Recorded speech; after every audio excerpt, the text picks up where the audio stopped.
Sopo iki? Ratu rupane kaya kadal. Kadal dilat kowe kuwi sayang.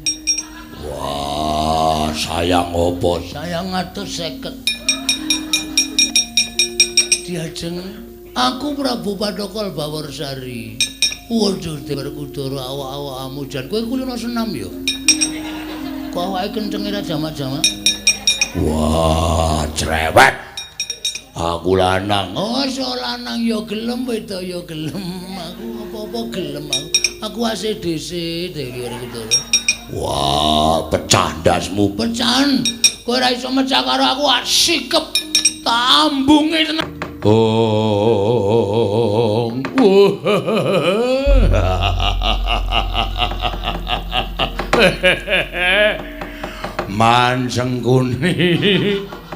Mansengkunar. Ola ingkang putra Mbanja Jungun Buntur Sasana Cemadong Dawula.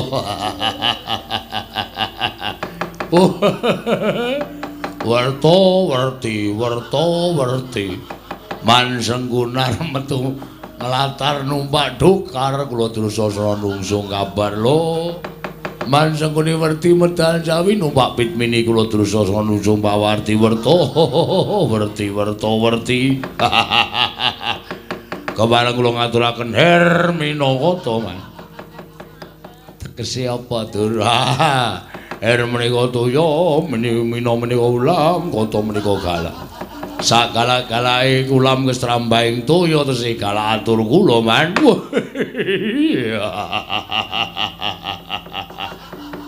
Pamanadyan putra pun Kartomarma. Kula Cemadong Dawu kula ngaturaken sarpa bandalika. Sarpa menika sawer, manda menika mandi, lika menika upas sak mandining upas sawer tesih mandi atur kula. Pamanadyan kula pun ngaturaken Gandharwa mangsa jalma.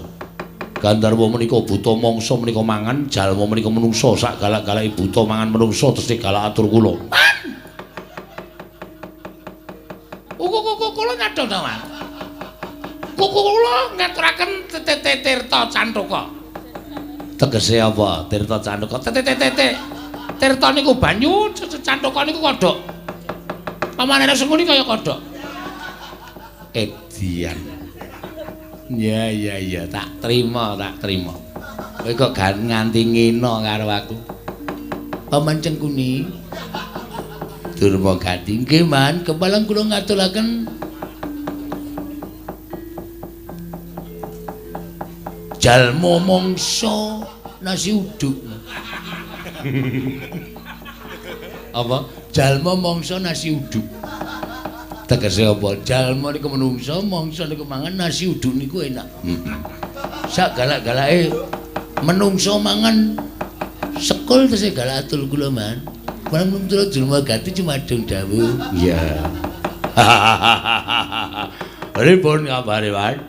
Enten dawuh napa, Dur? Lho. Enak kandhani ya, Le. Iki mau jroning parapatan agung kaya biasane ngrembug babagan patine para Pandhawa. Lah, tenan lho. Ora ana rembug liyane wae piye. Pendak-pendak nganake pasewakan, pendak-pendak nganake pasewakan mesti ngrembug patine para Pandhawa. Nyuwun pangapunten lho. Kula niku malah sing dianggep nayaka mboten tau tatih kula dipun caketaken sowanipun ning kula niku malah mikir. Jane napa kok Prabu Dirodara mriku nuwun sewu mboten gadah pedamelan napa-pripun.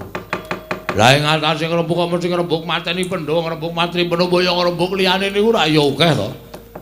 Iya mancenangi anak Prabu ora bakal ayem penggalihe, ora bakal tentrem penggalihe yen to Pandhawa isih urip. Lah nggih, terus nganti dirembug nganti dedreg jroning pasewakan pekasan ya kuwi pepundhenmu Kakang Prembandurna menehi Gu Pertikel. Pertikel yen arep mateni para Pandhawa kudu mateni Ratu Ndarawati siji, angka loro Semar Badranaya sing dadi pamomonge para Pandhawa. Wah!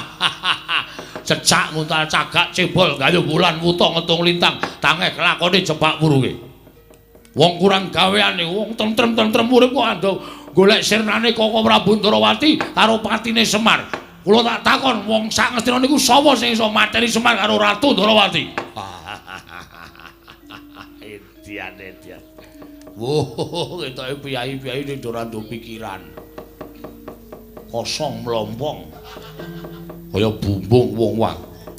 Lah mbok Sinun Ndrawati niku dikrubut wong Kurawa 100 niku ora bakal menang. Pun, aja kok Kurawa 100. Senopati Ngastina niku kon ngrubut Koko Prabu Ndrawati ora menang, Mas. Aja kok Ratu Ndrawati, Kurawa 100 kon ngrubut Semar ora menang. Sampeyan kok ora elek-elek, sampeyan kok ora ngandani mongko patih niku wong nomor 2 teng negara Ngastina. Wajibe sampeyan niku luwih tuwa kudune Ratu Gustine kleru niku sampeyan ngandani, ning sampeyan ora, malah ngrojongi. Biadab sampeyan. Sik ta. Iki kok aku malah tok seneni iki pitu. Lha nggih sampeyan niku senengane wonten niku kok. Niki ra ulung mesti enten gawe gitu. Mesti enten gawe kula tak nyuwun prisa. Gawene kula ngono apa? Lah iki mau bareng Kakang Mrembandurna ngendikake golek patine Semar iki gampang. Gampang pripun? Mbok turunane kon temandang karya. Ora monggo cangkem. Iso omong ora iso temandang karo sing kon temandang Kurawa niku arepe pripun? Kakang Durna ora arep akon kowe ming dikon baris. Lah tenan to. Tiwas ranggo sepatu. Kon baris. Iki Kakang Durna ngandhake yen to matine Semar kuwi kudu dijangka srana alus. Srana alus carane. Saora-orane kudu gawe patine Panakawan. Oh, la tenan to. Terus sapa sing arep mateni Panakawan? Panakawan Gareng Petruk Bagong kudu mati salah sewiji. Kurawa kon mateni Gareng Petruk Bagong ngoten arepe. Ora kok sik ta. Aku ki tak omong sik iki senengane kok nyentulani rembuku to. Lah sampeyan bola-bali anggere dawuh mung marahi mangkel ya, Mas. Lah iki mau terus tekane Werkudara. Bodho ora kowe. Mesti Kurawa didhawuhi kok nyekel Werkudara. Woh, toto perban. Terus siap-siap Alteko. Argo ngapa? Albutil. Guna nambani lumpangan. Jongkulmu melonjok ora. Werkudara tekan kene kowe ora takon nyekel Werkudara, ora takon mateni Werkudara. Lah terus Werkudara sing saguh mateni piranganing Panakawan siji ngantaraning telu, nek ora Gareng ya Petruk, nek ora Petruk ya Bagong. Lah nggih niku apik pertikele. Terus niki pripun Kurawa? Dawuh anak Prabu Duryudana Kurawa ki nen budal sajuru-juru. Nggih. Ngetutake laku ning si Werkudara nek pancen Werkudara kelakon mateni salah sawijining Panakawan kowe bali marang negara Ngastina. Nah yen Werkudara mung semaguh tanpa bukti tegese saguh nampa dawuh perintah ning ora ana tumindake kowe kabeh samapta ing gati sawingking diri Werkudara dikerocok gaman dikerubut nggih aja nganti iso ucul wah ora urung ya tetep perang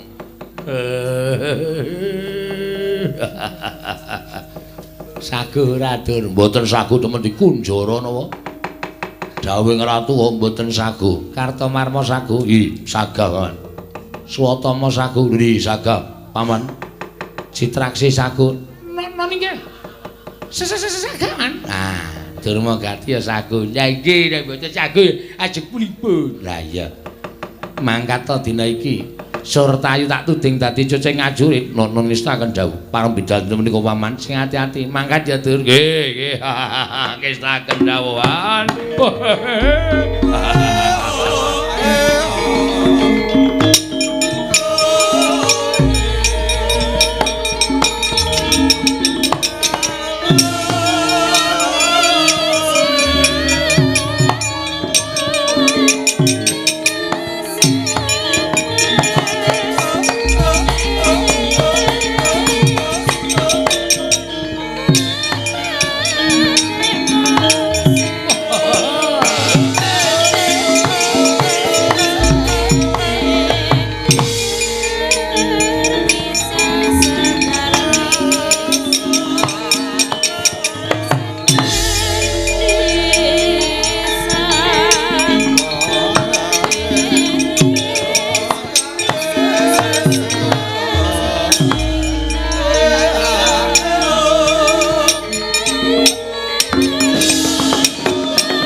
Mangus wiyung ambrengeng kadi karunaning kaswase dosang kanda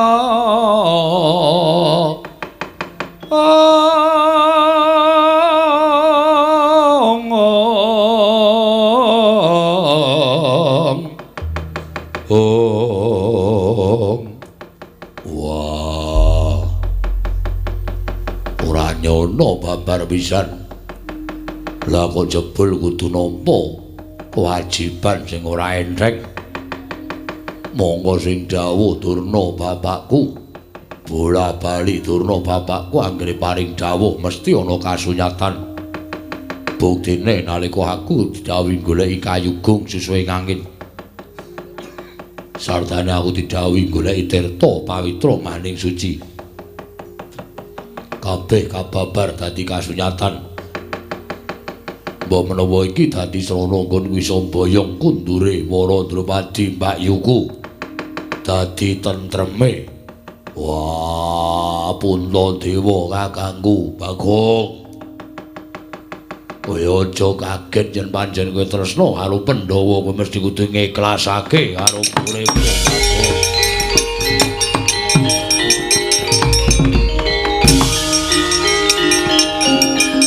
Pancen tak sengaja rada nyelingker nggonku kondur marang negara Ngamangga.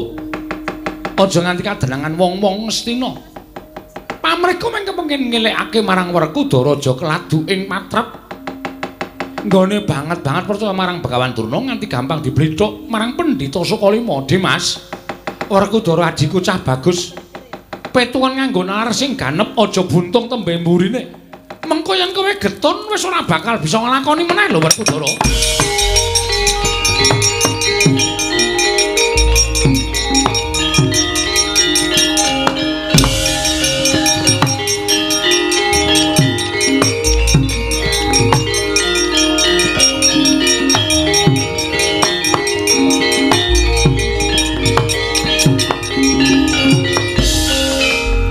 Samar pamoring sukma sinukmaya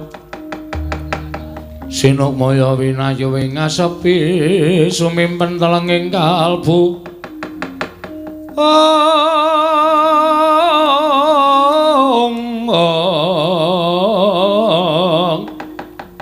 pambukaning warana tarlen saking liyep layaping aluyup Tara Karna kakangku iya. Wah, nyegat aku sak jabaning tapel wates negara Ngastina. Dimas kadhahing pun Kakang. Pun Kakang ora bakal melu-melu perkara iki. Nanging gandeng pun Kakang nalika semana melu lenggah ana ing Datulaya tegese aku ngerti marang lakon ingkang bakal mbok lakoni. Pancen wis tak niyati, Werkudara. Piye? Petungen dhisik nganggo nalar sing ganep. Dimas, kasarane ngene, Karna kuwi saben dina campur karo Begawan Durna. Yo. Ning sithik kapercayanku karo Pendhita Sukalima. Lah kok Siadi manut. Nalika semana Siadi didhawuhi supaya mateni peranganing Panakawan siji ngantaraning telu. Apa Nalagareng, apa Petruk, apa Bagong? Coba to saiki petungen. Apa kelakon ing atase Prameswari kok mung dijoli nganggo nyawaning batur. Coba aku tak takon. Siji, kuwi petungan dhisik. Angka saiki aku tak meneng ngerti karo Dimas Werkudara. Yen to labuhane Nalagareng Petruk Bagong kuwi gedhe tumraping kadang-kadangku para Pandhawa. Ora ngomongake kuwi jeneng kewajiban tumraping Nalagareng Petruk lan Bagong, nanging pancen Siadi ginulwentah dening para Panakawan. Bebasan sikil dienggo sirah dienggo sikil. Pamrih Panakawan ora duwe pangarep-arep apa-apa mung kepengin Pandhawa kuwi mulya dadi wong. Nyatane saiki ya wis padha mukti ngawibawa Nyakrawati nang negara Ngamarta. kabecianing Panakawan ing mengkono mau apa bakal mbok bales nganggo lelakoning Syadi ing Mentala marang piranganing Panakawan. Coba pitungan. Nyai Waradropadi nggone tindak saka negara Ngamarta ora kudu nganggo dibantu mbani nganggo bantring menungsa. Ora Yai. Nanging kabeh mau mung minangka dadi pacobaning Wang Mahanasa tumraping kadangku Yayi Puntadewa. Minangka dadi pamecut tumraping kadangku Yayi Prabu Ngamarta kepiye nggoning ngasah pikir sarta pangung kaling jiwa minangka dadi guru laki kudu ngupaya menyang didununge garwa yen to nganti ninggal marang Praja Ngamarta. Wah. Ayo pitungan. Mumpung durung kebajut sega durung kebajut dadi jenang si Adi kudu metung perkara iki aja nganti si Adi mengko getun tembe mburine. Karna kakangku, piye? Aku ngaturake panuwun. Dene Karna kakangku wis ngandhani sarta wis tutur-tutur marang Werkudara. Nanging kuwi aja ngenrengke karo Begawan Durna. Aja mbok anggap kae pendhita cepethe. Kae pendhita sing dhuwur derajate, pendhita sing kondhak. Malah bola-bali dawuh karo aku nyatane ya kasunyatane. Contoning bab apa? Kayugung susuhing angin. Tak goleki nyatane aku ya entuk gawe tirta pawitra manding suci. Sapa sing ora percaya karo Begawan Durna duk nalika semana akeh panunggalane. Nadyan Babu Kunti nalika sumantara nggondheli karo aku aja nganti aku nurut sarta mbangun miturut karo Begawan Durna. Nanging jebul kabeh kleru. Kunti Babu kleru, barep kakangku kleru, Janaka Kresna kabeh kleru. Nyatane aku wis entuk tirta pawitra maning suci saka pituduhe Durna bapakku. Mula wis dadi anteping tekating Werkudara. Apa wae ing didhawuhake dening Durna bapakku. Wah, kuwi bakal tak estokake. Aja ngalang-alangi lakune Werkudara.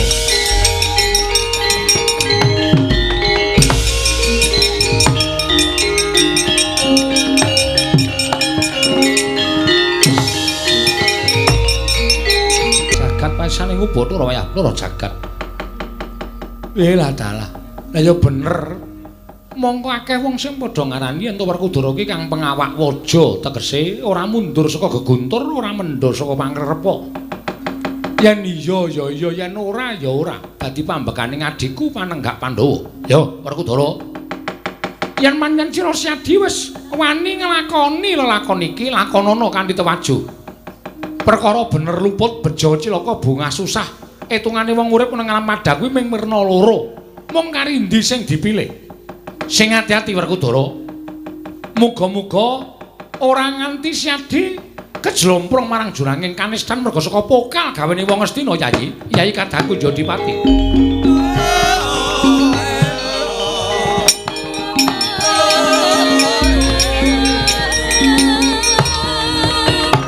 Liri. Ulam tawes sangujiwat kenes akarya sengsem kang samya tumingal binarung swaraning peksi ingkang gumyak cacari wis ngumbar cucuk ngoceh ing panging kekayon manuk perenjak sigrak semayan kelan peksi bayan mbrit-bibit nyang urang-urangan angrenggani Taman Sari negari Giri Kadasar. Nalika semanten eden-eden jroning Taman Sari katingal ana wujuding reca menjangan ingkang nggemprang mambu kusing Sendhawa. Mewah kembang-kembang kinembung ijeming jedodongan. Ingkang abrit kempal samya abrit, kembang ijo kempal samya ijo. Kembang ingkang awarni kuning kempal samya kuning. Akarya indah madaning Taman Sari negari Giri Kadasar. Nadyan mekaten sinten to wonten satunggiling warudya sresti ing warna ingkang lenggah madaning taman. Parandening mangke katingal rengu pasuryanipun Sang Dyahayu. Menika to warnane garwa ing Amarta, garwaning Prabu Puntadewa ingkang wewangi Sang Dyahayu Waradropadi. Pranyata putri saking negaring Pancala.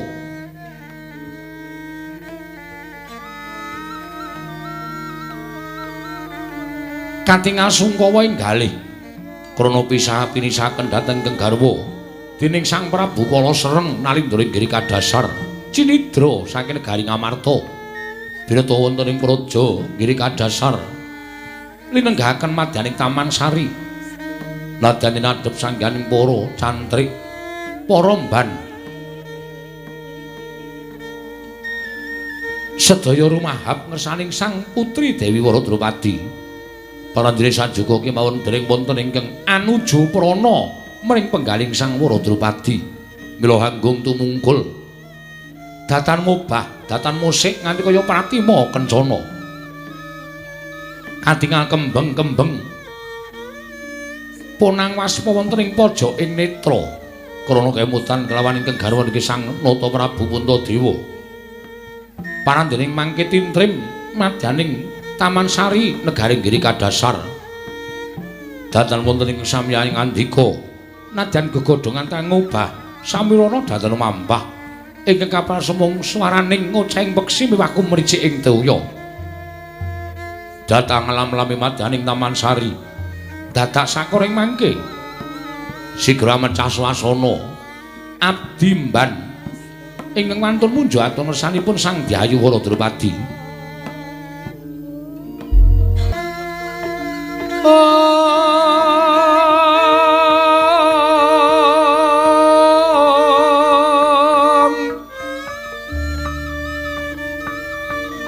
kembang papang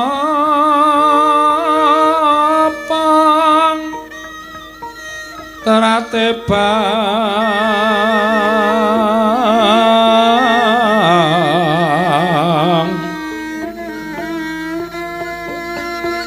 rayungan longma lengkung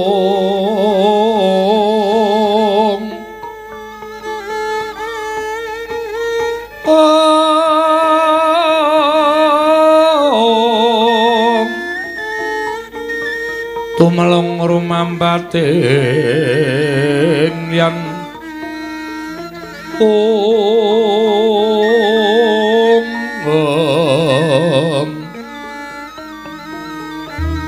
wis semu kang mawa raras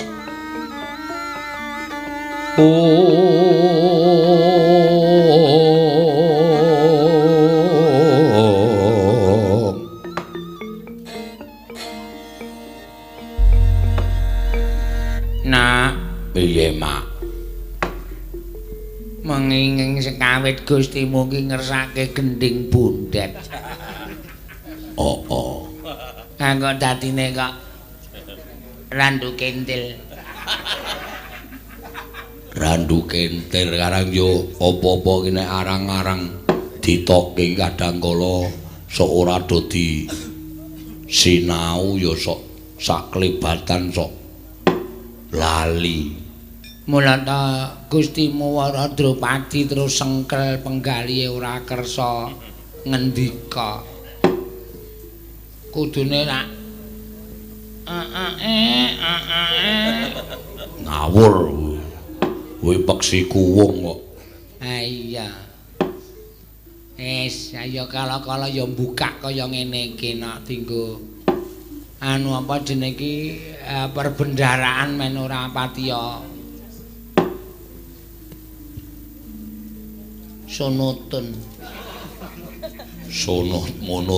monoton nek umum iki mau nek ora ana wahyu glimpang kabeh lho nak sindenane ora ana sing ngapal ya wis ora apa-apa ayo saiki wis ora ngapalke kegendingan pokoke anggere sing iso selfie iki wis lah iya ngono ya mak nggih Gusti Ayu keparenga paduka paring dawuh ngersakaken menapa ingkang abdi nedya mbiyantu dhateng paduka Gusti Ayu nggih kula mboten maido ingkang panjenengan menika putri ingkang dipun dusta saking negari Ngamarta nanging kula nuwun sewu kersanipun Sang Prabu Kala Sereng menika mboten badhe damel sengsaranipun Gusti Ayu Sejatosipun anggenipun gandrung kan panjenengan menika sampun dangu. Anggenipun gadhahi raos tresna kan panjenengan menika sampun sawetawis wekdal. Monggo nyatanipun Gusti kula Prabu Kala Sereng menika sampun prisa menawi panjenengan sampun winengku ing kakung. Mila tumunten dipun cidra saking negari Ngamarta nggih mung gumun kula. Panjenengan dicidra kok ya ora bangga, ora suwala kok ya manut mawon. Ning kok bareng dumugi mriki panjenengan lajeng sungkawa kados mekaten menika ora mboten prayogi kedadosanipun to Gusti Ayu. Menawi Gusti Ayu kersakaken menapa to menapa. Kula ingkang sagah keladosi dhateng Gusti Ayu Wara Drupadi awit kula kaliyan Mbak Yu menika ingkang dipun pasrahi supados tansah mituhu dawuhipun Gusti Ayu Wara Drupadi. Nek panjenengan boten kepareng kapedhar pangandikan lan boten paring dawuh menapa-menapa pekenek wonten dukanipun sinuwun Prabu Kala Sereng menika kula ingkang dipun dukani. Suaramu dadi gedhe cilik ngono ki piye no? Aku dhewe ya ora ngerti, Pak. Lho dadi iso kaya ngene apa aku kuwalat karo Gusti Ayu Wara Drupadi. Ya kuwi nek karo Ratu Gustine le matur sapenake dhewe ya kaya ngono kuwi. Mila Gusti Ayu kula aturi paring dawuh. Kados pundi sak mangke menapa kedah kula tindakaken. Supados damel lejar penggalipun Gusti Ayu. Mbok coba kuwi telake dilondrekke. Suara kok molak-malik kaya ngono. Iya, malah aku dhewe ya ora ngerti lah kok iso dadi kaya ngene iki aku kepiye iso ngerti kaya ngene kan kanane kaya ngene, Pak. Oh, malah Gusti Ayu gumujeng ngono kok. Maune sedih kok ora suaramu terus gumujeng. Biyung ben. Wonten dawuh sing lemu kuwi sapa? Kula menika adinipun Mbak Yu kula menika. Kula menika kapendhar Taruna. Menika adi kula. Ngatose saksuwene aku mapan ana ing taman ora ana ingkang bisa gawe ngresepe atiku. Nanging bareng aku krungu suarane adimu kok atiku bungah. Upama kuwi kok nembang ngono ya iso. Ampun. Encaku. Menapa panjenengan kagungan rencang ingkang suwantenipun ageng cilik katen iki? Duwe piye jenenge Bagyawati. Sinten? Bagyawati. Oh, nggih. Ning kula suwun Gusti Ayu mboten sasedhe, panjenengan menika mboten badhe dawah wonten ing Padasuri. Leres. Panjenengan menika mboten badhe wonten ing Padasuri. Nanging panjenengan menika badhe dawah wonten ing Kasur Babut. Kowe rasa omong ta, Nak? Amargi panjenengan badhe dipun wengku dening Prabu Kala Sereng lan mugi andadosna kawuningan. Bilih Prabu Kala Sereng menika nadyan wujud buta nanging piyayinipun berputih pawalaksana. Tansah ndedana dhateng sanggaripun kawulanipun. Iya. Nanging ya apa kelakon aku bakal gawe sakit penggalih sinuwun Prabu Puntadewa. Nek cara kula lho Gusti Ayu. Nek cara kula nuwun sewu, Sang Prabu Puntadewa menika boten sadipun penggalih. Amargi menawi dipun penggalih menika sami kawon panjenengan menika ngecalaken dhateng derajat pangkat. Lak gebuk cengelmu lho kowe. Kok lagi kaya ngono kok. Selama iki durung ana sing melestarikan. Kaya ngene iki sing nganggo pertama Pak Deati Sugito. kula iki wajib tak tirakake. Nanto. Nanto kaya ora kok mayang bentinane omong yo ngene iki.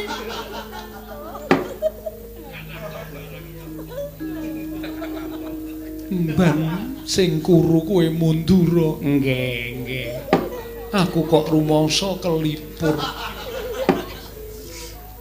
Jenengmu sapa? Kula Marse.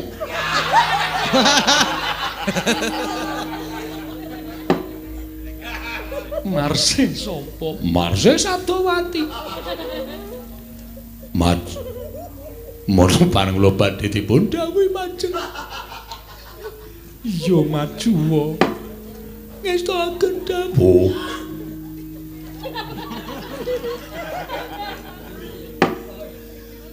Aku lagi iki ngerti ana wong kok suarane iso dadi loro. Panji sejatosipun suwanten kula menika nyigar. Nyigar. Inggih mekaten dhateng sendika. Ben pokoke nganti sak tugele boyok enak.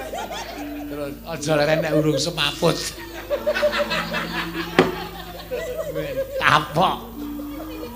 Gusti Ayu kersakaken menapa? Kula saged mangertosi Gusti Ayu. Wis aku nek kowe iki meneng ora tau omong menapa-menapa aku ndak malah Gusti Ayu malah ora mose rembugan ming tinggo gojek terus pripun Gusti Ayu ampun adik kula mengke kula cengkeh padane.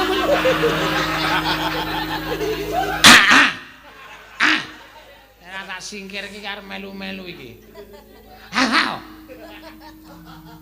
Ayo. Setan ora doyan demit ora ndule.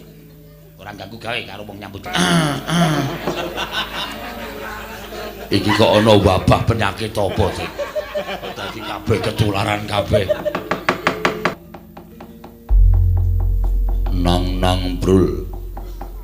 Nang brul mbek miyong tergelung sengu. Ladala. Tetaunan nggonku mendem rasa tresna karo kowe Drowadi. Monggo aku ngerti yen to kowe wis kagungan utawa wis winengku dening Kakung Nalindra ing Amarta Prabu Puntadewa. Mula tumulya aku budidaya nyidra kelawan sliramu tak papanake ana ing taman negara ing Giri Kadasar. Kowe aja bingung, kowe aja wedi. Ora-orane kowe tiba ning Padasuri nanging bakal tiba ning kasur babut aku ingkang bakal keduga bebantal yasta marang kowe Drowadi.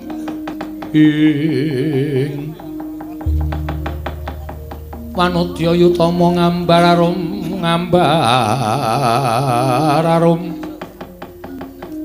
arum sang kusuma. Oh Prabu Kala Sereng. Ya. Aku wis ngerti apa sing dadi niatmu nggonmu bakal mengku garwa kelawan Wara Drupadi. Oh, latar. Aku dadi kowe ngerti. Ya merga saka aturing para mban ingkang padha matur kelawan aku. Babagan nggonmu tresna kalawan Wara Drupadi ingkang wis mbok pendhem pirang-pirang taun. Pancen bener. Mula kowe aja nolak, kowe aja duwa marang kekarepanku. Oh, iso edan. Ora bakal eneng tambane yen to nganti kowe nolak karo apa kang dadi kekarepanku. Nyatane aku wis tekan ana ing Taman Sari tegese aku wis dadi putri boyongan. Nadyan kaya ora mbedah negara Ngamarta nanging ora ana ingkang padha ngerti lamun aku mbok boyong marang negara ing Giri Kadasar. Iya. Mula upama bangga upama aku kuwi bakal melayu sepira kekuwataning para Drupadi tan wurunga mesti bakal mbok oyak lan mbok cekel. Mula anane aku mung sarwa manut. Piye? Anane aku mung sarwa manut. Manut piye? Yen aku arep mbok pek bojo aku ya ming pasrah pati urip marang kowe. Kowe aja dolanan atiku. Kowe aja dolanan pikiraku. Apa sing tak rungokke ya apa pancen kepara nyata? Ora nyata sabab apa? Bumi langit dadi paseksen. Bumi langit dadi paseksen yen to aku gelem dadi pek bojo karo kowe Prabu Kalasreng. Wadah!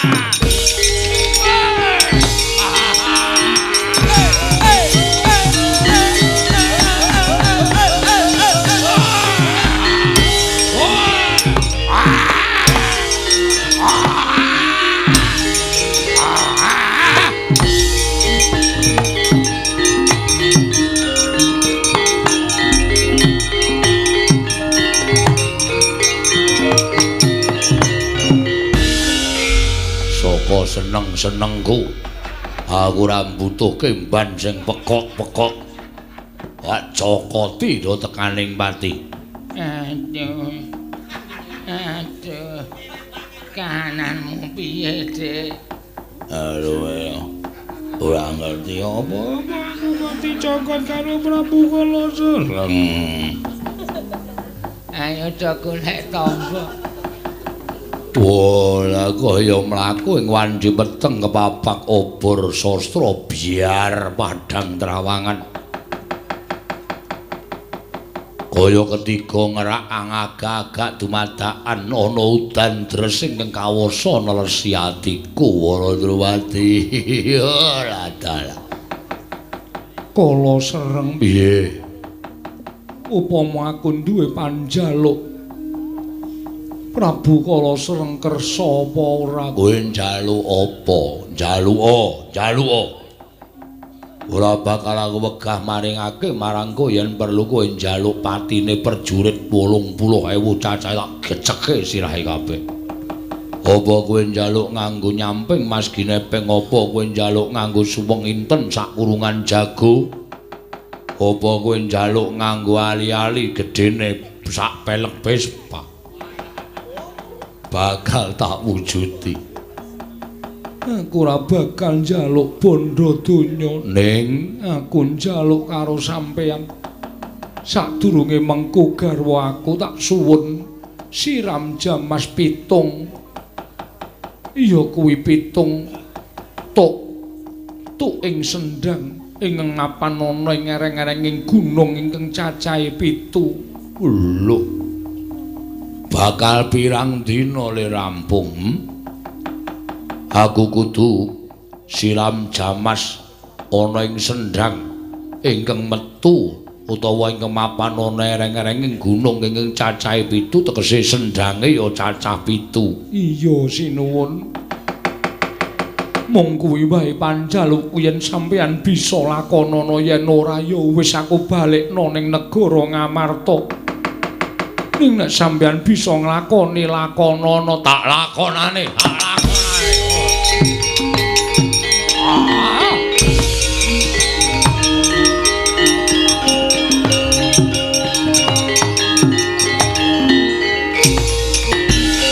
Wonten menapa sinuwun? Kok katingal bungah penggalihipun Deh? Wonten dawuh aku bakal duwe garwa ayu Deh. Waradrawati sing tak colong taleboke ning taman mau tak tanting dheweke sagung ngladeni karo aku Deh. Inggih sinuwun derek bingah. Nggone aku lungguh dampar keprabon dijejeri Prameswari Waradrawati kowe nek sibo nganggo kacamata ireng. Men yen kowe nyawang Waradrawati kowe aku ora weruh mergo aku bakal sujana karo kowe. Mboten sinuwun. Mboten badhe wantun Deh. Wonten dawuh negara tunggunen. Lho. Panjenengan badhe tindak dhateng pundi?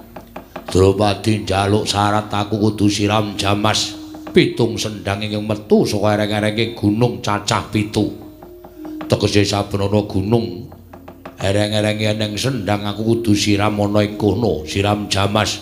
Monggo kudu 7 cacahe. Mekaten sinuwun. Ya, lajeng badhe pinten dinten anggenipun paripurna aja mbok etung wonten kelakon penjangkaku. Tunggune negara aku tak budal dina iki menapa pareng nderekaken para wadyabala rasa ijen wae mesti kelakon. Abel prajurit kon samapta ing kanthi sawiging diri mbok menawa Drupadi digoleki karo wong Amarta aja nganti kelakon diboyong meneh. Nuringgi ngestaken dawuh pandongamu ya teh muga kelakon penjangkaku teh.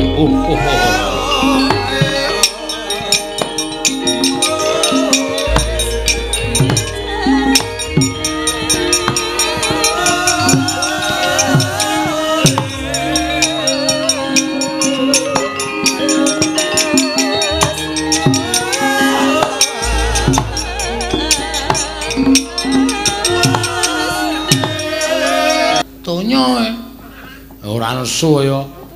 Takon ya sing apik. Merti dusun mong merti dusun. Dusun pugeran. Wah muga-muga reja ya, Tru. Mergo pugeran ki dipilah-pilah dadi pirang huruf. Wah iki. Pugeran P. Persatuan dan kesatuan diutamakan. U. Usaha dan selalu dilaksanakan setiap warga untuk memajukan dusun pugeran. G. Gerak jalan adalah lomba. Ngawur. Gerak jalan adalah lomba yang diadakan pada waktu merti dusun. Elok pemandangannya. Sana sini terdapat gedung masjid dan lain-lain. R. Rukun warganya akan mengakibatkan menjadikan warga pugeran itu bersatu. Wah iya. A. Asa hase aso. Nganggere A mesti pinter banget asa hase aso. Lah iki ase ra melu. Dadi meng asa karo aso. Terus N. Nasionalismenya tinggi. Berbakti kepada negara. Wah iya apik tenan. Budasari dukuhe ya cekat-ceket. Dukuh iki saka apa? Dukuh terbagi 5 huruf. O D U K U N. Wah, aku dukun. Ora iso nulis D U K U H kok N. Lali aku. Ya. D U K U H. D. Di mana ada dukuh, di situ ada masyarakat. Nah iya. Usaha Pak Dukuh selalu mendapat dukungan dari masyarakat. K. Kesejahteraan masyarakat diutamakan. Usaha mencari genduren. Loh. Kok usaha mencari genduren ini? Mimpen nih. Ayo. H. Ayo kita utamakan persatuan dan kesejahteraan untuk menuju kesejahteraan dusun pugeran. Wah, tenang. Ayo tembangan, Gong. Yo, T. Tetaplah wis. Ming tetembangan kok arep diartekke ora. Wis kok ya. Aku lagi seneng pokoke apa-apa artek gitu. Ayo. Pinter kok kowe iki nek kon blicah-blicah tembung ngono kuwi pinter. Ha iya.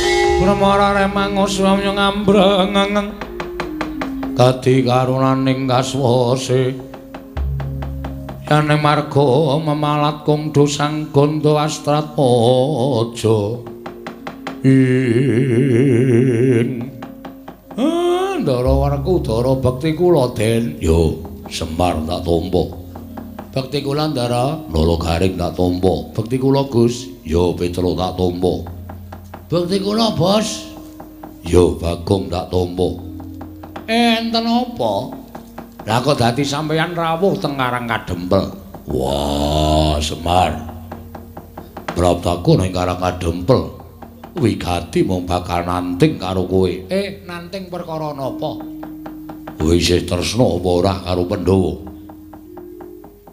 Nek kula matur tesih tresna, apa ing Mbak tak jaluk mesti mbok wenehake. Mestine ngaten. Tresna kula mboten saged kinten-kinten, Den. Nek kula ora tresna karo para Pandhawa, tangeh kula nderekke Pandhawa ngantos dumugi sepriki niki. Ning saka gedene tresna kula kali para Pandhawa, wekasan kula nderekke Pandhawa ngantos sepriki niki. Yen pancen kaya ngono tak kandhani, nggih. Yen to bendaramu para Drupadi ilang saka negara Ngamarta. Ilang? Yo. Lah, sebabe aku dhewe ora ngerti. Wis digoleki menyang endi papan ora ketemu. Tumuli aku sowan Durna bapakku. Kowe ngerti dhewe. Durna wis menehi ngelmu pirang-pirang kelawan aku. Lan ora nate goroh karo Werkudara. Nggih, niku guru sing apik, guru sing becik. Durna tak takoni menyang endi lunganing para Drupadi. Jarine Durna, para Drupadi Mbak Yuku bakal bali nyang Praja Ngamarta. Waton aku iso ngaturake tumbal. Tumbal pripun? Wah, tumbal menungso. Tumbal menungso sinten sing kudu nggo tumbal? Aja kaget aku tak kandha karo kowe. Nggih. Jarine Durna bapakku sing kudu dadi tumbal supaya dadi srana para Drupadi bali nang negara Ngamarta. Wah, Bagong anakmu. Melayu, Kang, melayu lek kowe srasa wae.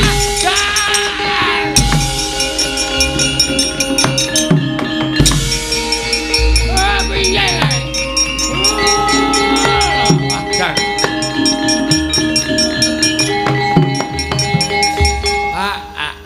Lah jenenge Ndara Werkudara. Lah kok dadi mentala karo anakku? Mung merga saka omongane Begawan Durna. Tole Bagong mbok menawa iki numusi impenku sing tetek tanggo-tanggon ya. Nek nganti ana apa-apa aku sing ora trima. Nolo gareng karo Petruk. Ayo ning negara Ngamarta. Nek Bagong mengko tak wangeni. Tekan suruping srengenge ora katon. Ning negara Ngamarta aku arep nutuh karo para Pandhawa.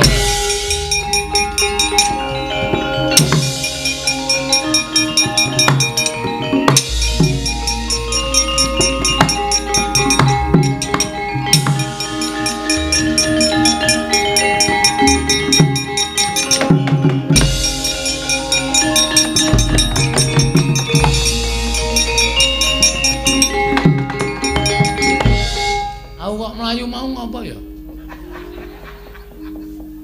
Asurane gareng karo Petruk, "Gong melayu, Gong.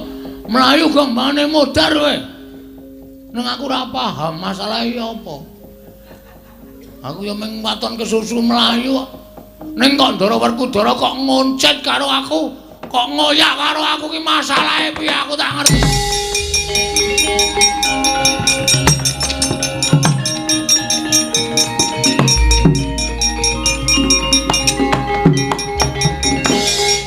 Digenahke, Mas. Sampeyan kok ngoyak kula kok mempeng men. Bagong. Nun. Kowe kudu manut karo aku. Manut piye? Para Drupadi bendaramu lunga. Lho nanti. Aku ora ngerti. Digoleki ora ketemu. Tumuli aku kandha karo bapakku Durna, ya guruku. Para Drupadi iso bali marang Praja Ngamarta. Waton aku ngaturake tumbal. Hah? Ndara Drupadi kondur teng negara Ngamarta wonten panjenengan buka tambal ban. Tumbal. Udhek. Oh, krungu tambal ban. Wah, wong edan. Tumbale sapa? Tumbale kowe. Hus. Waton ngendika. Terus saiki dibandingke para Drupadi menika nuwun sewu, Prameswari. Prameswari. Oh, Prameswari. Kok dadi dimenggo ditumbali karo nyawane Bagong sampean duwe nalar apa ora? Didhawuhi Durna bapakku. Durna ki akeh gorohe mbangane nyatane. Nyatane karo aku akeh sing numusi ngendikane, mengkare kowe pendelem apa ora? Nek kula ora gelem, tak peksa. Nek kula gelem, tegese kowe tresna karo para Pandhawa. Pandhawa ora tresna karo aku kan tresna karo Pandhawa. Entuk berapa macem.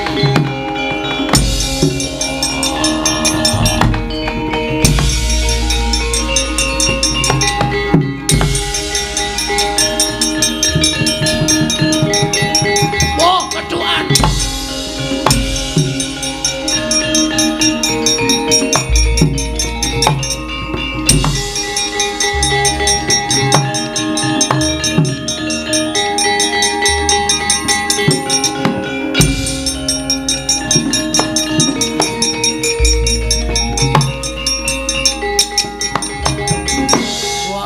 Nyemplung kali wis brabrak langsung apa-apa tak tabraki tak kira debok tak tabrak kok ajar semen sing penting selamat pokoke kae sengara wani jegur sekali wah wis iki kok dadi kok wah apa iki numusi anune apa ya impene Semar kae apa ya. Jadi aku dadi wah wis ya kok ya bener to ya impeni aduh. Wah wis lunga dhewe ra ndek apa-apa ra ndek sangu. Golek dalaning pati wae nek caraku kaya ngene iki ra duwe kanca, ra duwe sedulur. Golek jurang gak nyemplung jurang. Jurang jero. Jurang jugruk. Wanci bedhong bebayane. Nyemplung jurang menciraku entuk padas cuti pecah modar sisan bembangan aku ndareke ndara Pandhawa ming arep diprenak pati kok golek dalaning pati aku.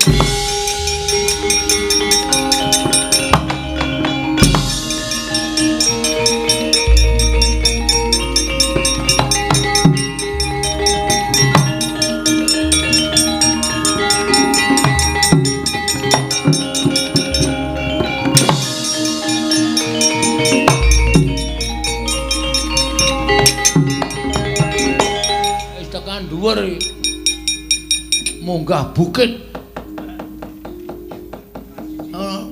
plung ngono glundung siraku entuk watu tuak pecah metu getih mengko ora mati lara kejet-kejet ora ono sing nulungi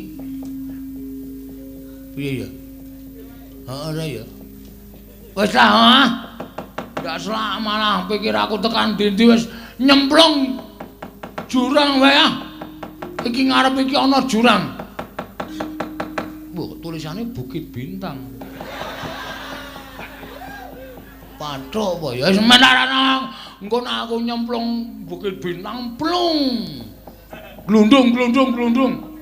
Tiba ning omahe Risa. Apa iya malah ora sida mati mah nggon aku urip. Cilaka ta? Malah tambah nyawa. Ha wis ning ora wong omahe Risa ado karo Bukit Bintang kok. Kene nyemplung tak penerke nggon watu-watu kae mbangane kesuwen urip ning alam padang. Woi yo.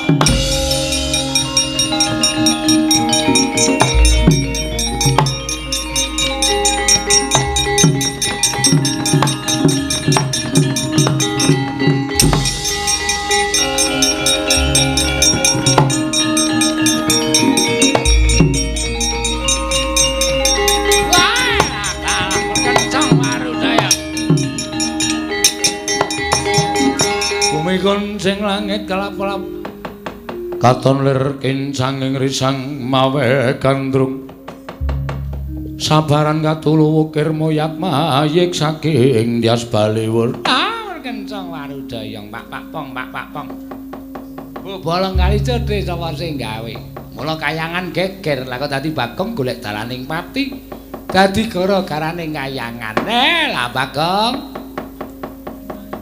tangi nggih Bagong.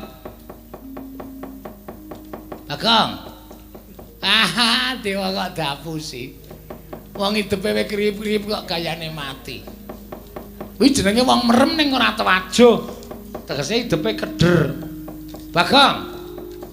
Bagong tangi aja kaya bocah cilik.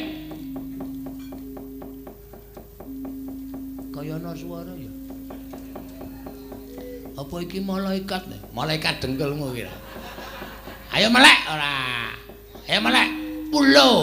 Wah, panjenengan. Sapa? Panjenengan sinten? Lah, ora ngerti kok panjenengan gayane kaya wong tepung-tepung kok kae.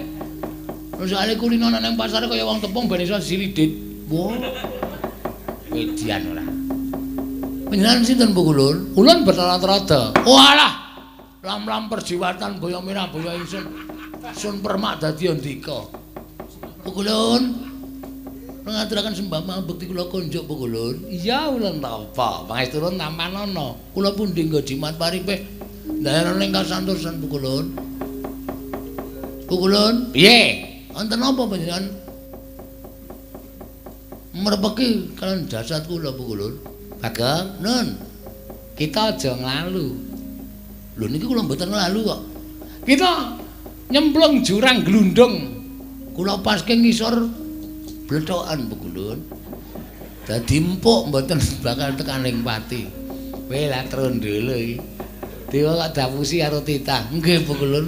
Niku ana pancingan pados dewa mandhap wonten ing jagat. Ternyata dewa kepancing Bu Kulun. Dadi kita ki ora niat mati to. Lho, urip dinikmati kok mati Bu Kulun. Wah, pancen berdies tenan kok iki. Terus Bu Kulun badhe menapa? Kulun bakal mitulungi kalawan jeneng kita. Matur sembah nuwun. Bu Kulun pirsa piyambak. Ndara-ndara kula Pandhawa badhe ndadosaken kula tumbal. Ya, Werkudara terutama. Dewa kok omongane kok basa Indonesia? Bu Kulun saking Cibitung. As. Cibitung dengkulmu mlacat ora. Dewa anu Werkudara sing utama sing bakal mateni kalian jeneng kita. Ya ta? Nggih Bu Kulun. Anjir kita arep ngapa? Lho kula nyuwun senjata pitulungan Bu Kulun. Kita aja kuwatir. Kita bakal ulun tulungi. Kita rasane ndi-endi nang kene wae. Terus iki engko deloneh ana Nalendra Yaksa sing jeneng Prabu Kala Sereng. Serem apa sereng? Sereng. Kuwi kalahna. Patenana. Mengko busanane agemen, negarane kita ingkang ngagem. Serius Bu Kulun? Iya tenan. Ini dia si Jali. Kelakon penjangkaku dadi ratu arep males ngudi tuwa. Lara wirang atiku karo sing jeneng Plekudara. Iya. Ning pripun anggere kula badhe ngawonaken Ranti Jayaksa wong nyatane kula niku wong ora ndek adigdayan Jaya Kawijayan bola duwe kasekten. Kita ulun paringi wujude pusaka karan kalung robyong. Mekaten Bu Kulun. Iya. Pundi Bu Kulun? Ya, tampan ana. Yuda laruta saking Goda Sang Kura-kura. Yen amutusa Sang Sri. Lho, kalung kok kaya ngeten Bu Kulun. Menika wonten dusun kula dipun wastani genter. Genter nggo nyogok matamu kuwi. Bu Kulun ampun emosi Bu Kulun. Niki genter. Ning ewa semana Bu Kulun nyebut kalung robyong mboten dados menapa kula anggap menika kalung robyong. Ya. Salah dadi apa? Matur sembah nuwun Bu Kulun. Ya, nek ulun kondur makayangan ya. Titanana. Nek ana buta jenenge Kala Sereng, patenana kowe engko nglenggahi negarane. Kowe tak kandhani Kala Sereng ki sing nyidra para Drupadi. Wedan. Para Drupadi mengko tantiken dadi bojomu. Serius? Ora tenanan. Ya mung dienggo balekke para Drupadi marang negara Ngamarta. Oh nggih Bu Kulun, kita kuwi abdine. Nggih Bu Kulun. Mengkaten mawon Bu Kulun aturi tindak wonten ing antariksa. Ya.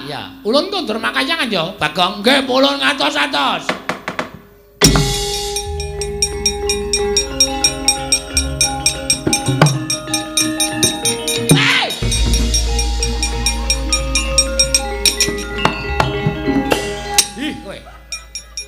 Kurang ajar kita ya. Kalau dewa mabur nang dhuwur kita kok disogok. sak kayang nganti mak plethuk suarane. Mboten mlethis to pulun. Ora. Ah, warna-warna wis kundur wae tangane sing apik ora.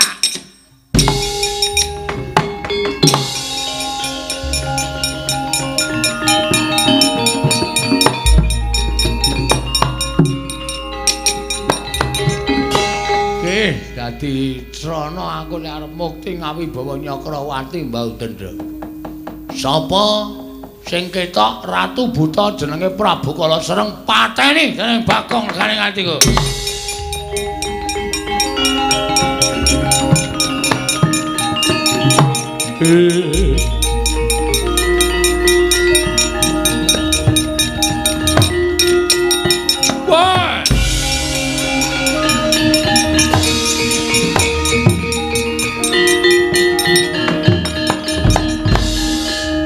Sapa iki wong kok wis ngathungke wujude pusaka? Bagong, kowe sapa? Kala Sereng. Hah? Kala Sereng. Kala Sereng? Iya. Negaramu? Giri Kadasar. Yakin Kala Sereng? Iya. KTP? Lho. Engko nek ngapusi salah wong aku. Ratu Giri Kadasar Prabu Kala Sereng mate dening aku.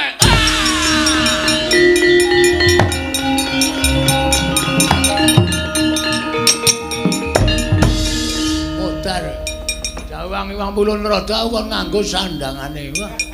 Lobok kabeh mesti. Gedene ra jamak-jamake.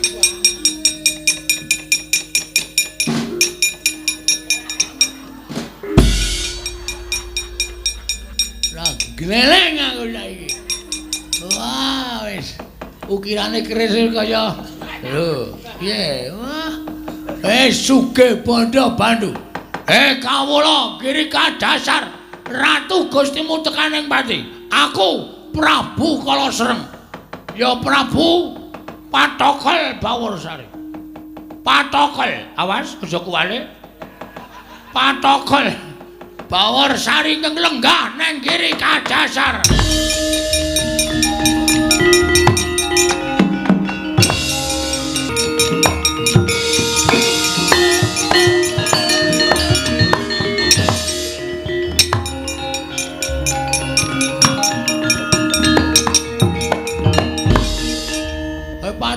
Inggih sinuwun. Ratumu pateni. Inggih kula sampun ngertos. Aku sing iso mbedhah negara Giri Kadasar mula aku ing lenggah dampar Giri Kadasar jejuluk Prabu Kala Sereng. Ning gandeng Kala Sereng ki Ratu Gustimu aku mong jenenge padha. Inggih, beneran mawi nami as jejuluk sinten? Prabu Pakon anu Patokol Baworsari. Patokol Baworsari. Teh wonten dawuh. Kowe tak utus tindak pundi? mangkat nang negara Ngamarta. Inggih. Aku bakal nggarwa Dewi Wara Drupadi ning Kuduwayuh putri Ngamarta. Lho, sinten malih? Dewi Werkudara. Nuwun sewu. Werkudara menika jaler. Asa aku lanang wedok gelem. Dewi Werkudara kon tekan kene tak dhaupe. Menawi boten purun gawe geger negara Ngamarta. sendika.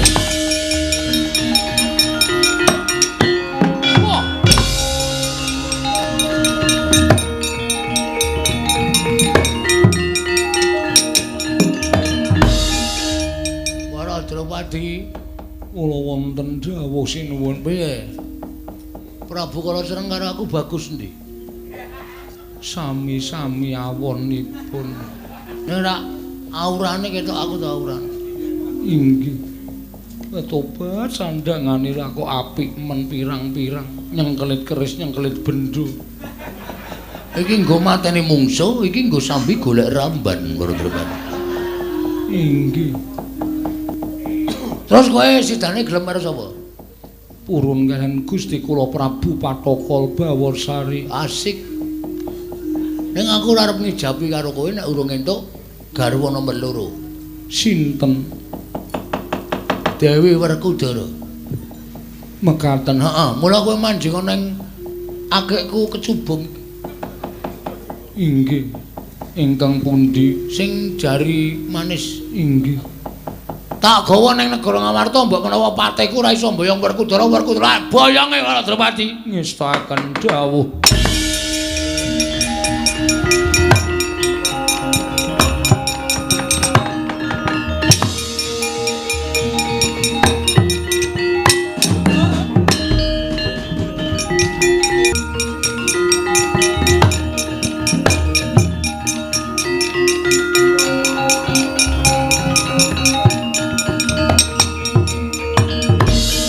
Kala narepa Kresna tan tulsa anyakra ring-mring Sang Resi Jahnawi Suta Arjuna wonten paring adhawuh Werkudara suwaning negara Ngastina lha kok tekan dina iki ora bali-bali mampir ngendi kadangmu Jodipati kula piyambak mboten mangertos namung Kakang Mas Jodipati menika menawi sampun sowan dhateng Sukalima biasanipun katrem lenggah sawetawis wonten ing pertapan Sukalima. Ora kok, lah kaya apa? Kaya apa? Arjuna.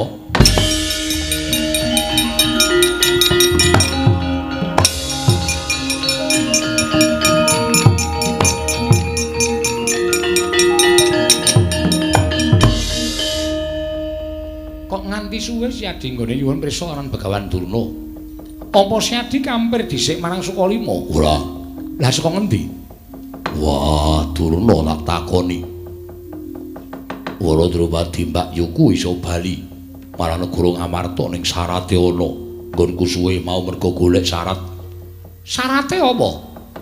Syarate kudu nganggo tumbal. Lho, tumbale sapa aku tak takon. Wah, tumbale sapa? Wah, jare Durna bapakku tumbale Bagong. Terus Bagong kudu mati. Lah terus nggonmu suwe ora kondur marang negara Ngamarta ki mau suwane Karang Kadempel. Yo. Terus Bagong wis tok pateni. Wah, ora tak pateni ning sajae wonge nglalu mergo wedi karo aku.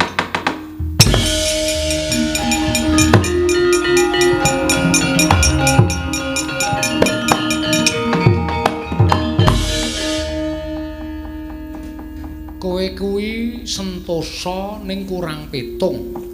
Ngerti? Urang pitung piye? Kowe kuwi digdaya. Kowe kuwi ampuh. Ning kurang pitung, kurang gelar sarta gulung nganggo nalar sing ganep. Coba to hitungan. Lah kok dadi kowe mentala karo Bagong mung diapusi karo Begawan Durna. Durna ora ngapusi. Ning sagedhakan iki Durna ngapusi. Dasarmu apa Durna ngapusi?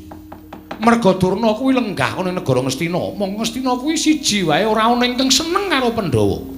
Pendak dina ingkang dirembug, mung piye carane mateni para Pandhawa, piye carane gawe cintrakaning para Pandhawa.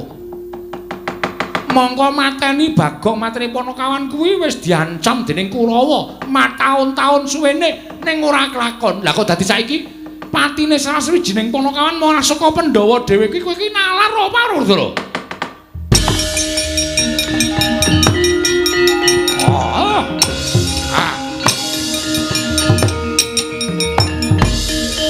Ana buta sapa? Kula Prapate Kunjara Yaksa. Kunjara Yaksa. Inggih.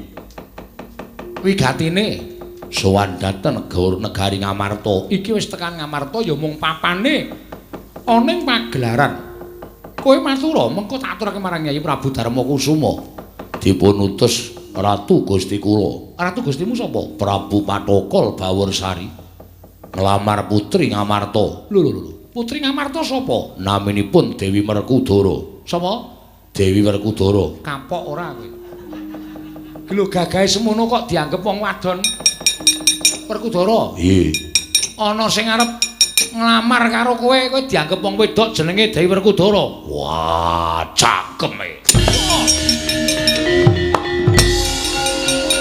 Wis ben, kowe hukumane kakangmu. Hukuman menapa? Lho, iki mau tak jlentrehke akeh banget kowe ora mirengke to. Oh inggih, kok Prabu ngestaken. Ayo ditonton. Monggo kula dherekaken.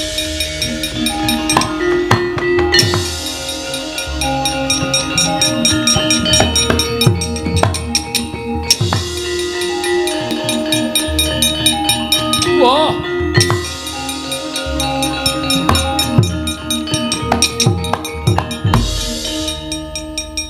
buta jenun. Kowe medokke Werkudara. Jeleh nyawang jagat. Jeleh nyawang gelaring rembulan. Wae Raden Werkudara ayo tak boyong neng negara. Ngiri kadasar didhawuh Prabu Patokol Baworsari dasmu. Wah!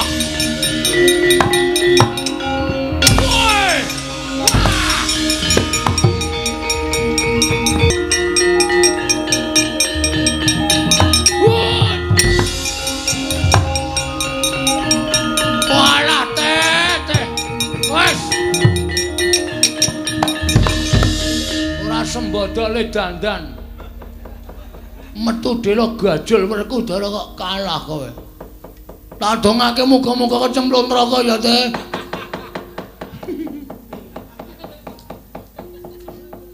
Diajeng wah do ayune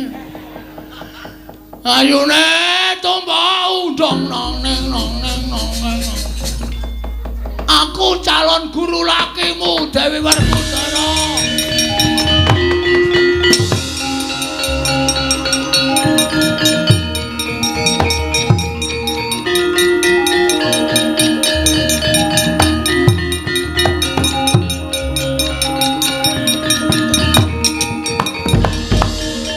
Sopo ratu rupane kaya kadal. Kadal dilat kowe kuwi sayang. Wah, sayang apa? Sayang 150. Diajeng aku Prabu Patokol Baworsari. Waduh Dewi Werkudara awak-awakmu jan kowe kulino senam ya. Kok awake kencenge ra jamak-jamak? Wah, cerewet. Aku lanang. Oh, so lanang ya gelem wedok ya gelem. Aku apa-apa gelem aku. Aku ACDC Dewi Werkudara. Wah, pecah ndasmu, pecahan. Kowe ora iso mecah karo aku, sikep tambunge tenang. Edan. Wah. Sayangku.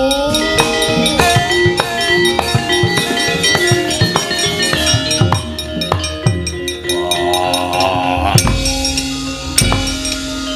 Oh, dus.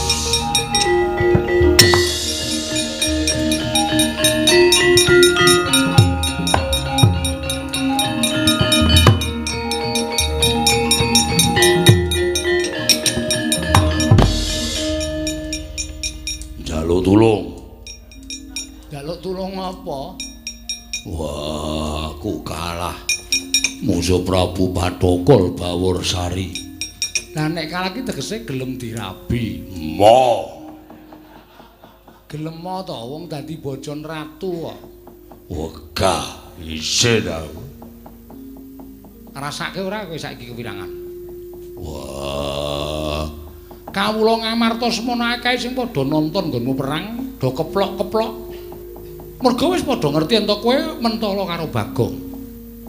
Wah, ngerti ora? Yo, aku ngerti. Ngakon luput. Aku ngakoni luput. Upama Bagong mengko isih urip kowe gelem njaluk ngapura. Gah. Ya wis wegah kono dirabi karo Prabu. Gah. Oh. Werkudara kok lagi iki lho. Jireh iki aku lagi ngerti iki. Ora jireh. Gila aku. Wis kowe nang kene wae. Wah, aku dicedhahi Prabu Patokol Baworsari. Ora, kowe wis nang kene kok. Tak goleke jago. Ora suwe-suwe. Gelis-gelis.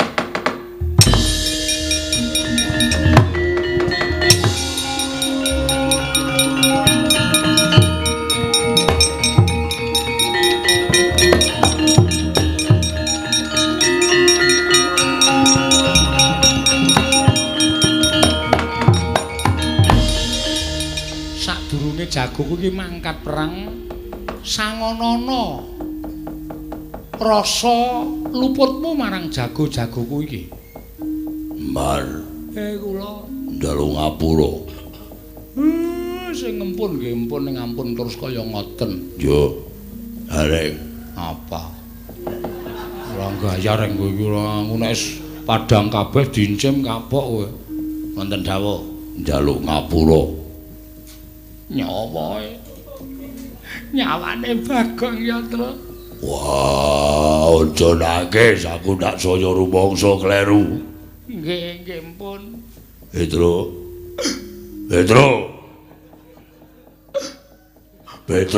Kula niku ceguken. Ket mau ora ngombe kok ndarani nangis ora. Wah, semi. Njaluk ngapura. Nggih, pun mboten napa-napa. Nala garing karo Petruk dalem ndara. Piripun, Den? Ratu ngamuk kae sampurnakna. Napa kula menang? Wis tak tontonen dhisik. Oh nggih.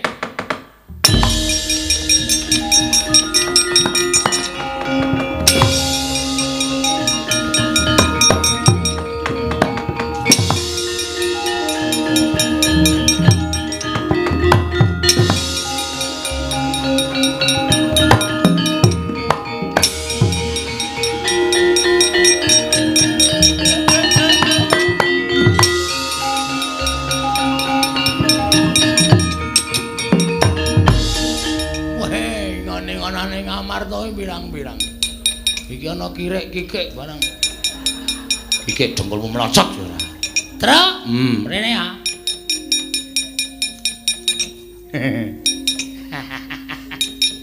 Dong apa cengenges? Padake nanggap dagelan kowe, ha. Cengenges Ratu Girika Dasar Prabu Patokol Bawarsari. Ingat, ding.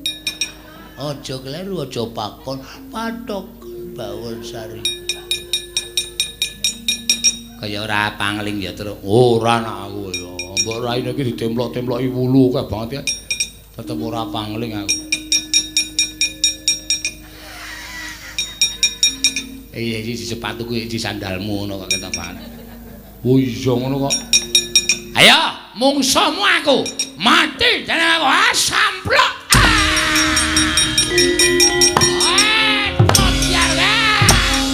Brother ya.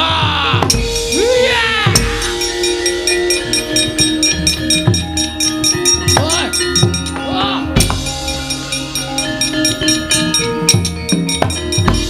Den gulung dening Ponokawan kekalih Prabu Patokol Bawarsari. Ical wujuding Nalindra Grikatasar iki Lurah Bagong Sumawana Sang Dyayuwara Drupadi. Wah.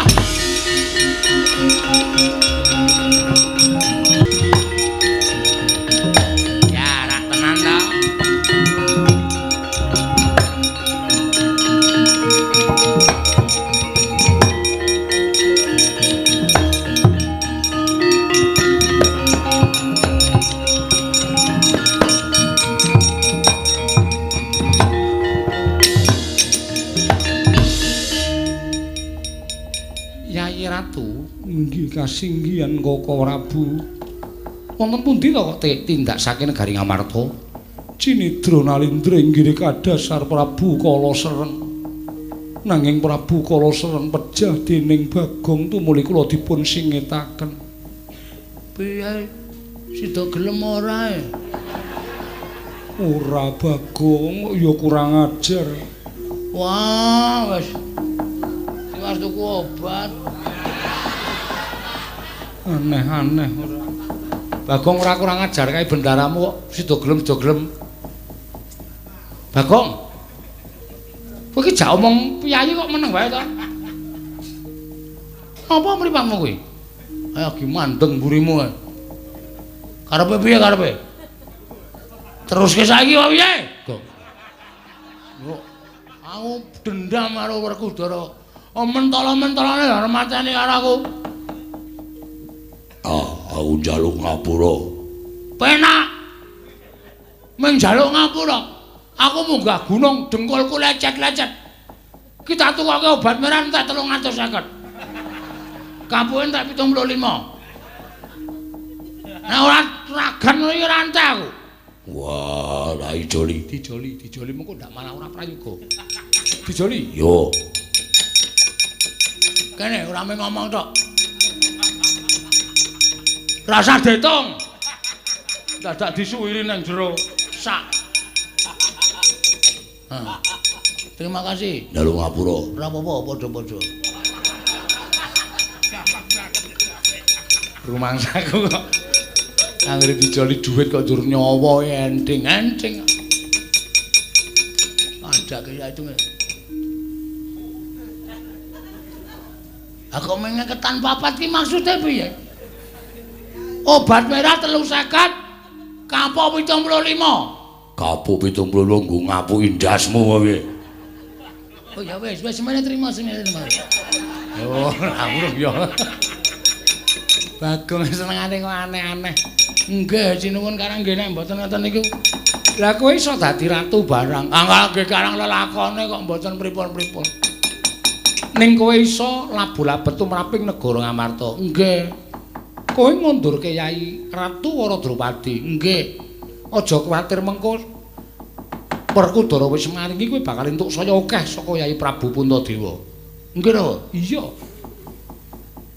Niku sing ngomong sinten? Aku sing ngomong. Wah, wis. Jelas meng ora ana nyatane ta. Lah iki meng senengane meng anu memberi harapan sih. Kresna iki Kresna ndasmu kuwi kok. Prabu Kresna kok Kresna. Ah salah sampean kok memberi harapan aku ora seneng nek carane ngoten niku. Ya sing baku kowe slamet Werkudara sesuk aja kaya ngono. Ya. Yai Wara Drupadi ya tak suwun sing pranjitna ngati-ati. Ya. Kinarya Srana Bagong iki dadi kaca benggala. Lamun nadyan to kowe kuwi kawula cilik nanging ento wis nglakoni lara-lapa. Samengkone undu-unduane mesti bakal apik lan becik. Contone kowe arep dipateni karo Werkudara, kuwi dadi kasutapanmu munggah gunung, jegur jurang. Nganti kowe entuk kamukten negara Girika Dasar ora ketamung sak uruping damar sak umuring jagung. Nggih. Iki kinarya tuntunan lan kinarya kaca benggala marang sapa wae ingkang padha mangerteni oncekaning lelakon iki Bagong. Oh nggih, matur sembah nuwun. Werkudara. Nggih. Ayo kabeh manjing telenge kedaton. Wah, iya ayo tak dherekake.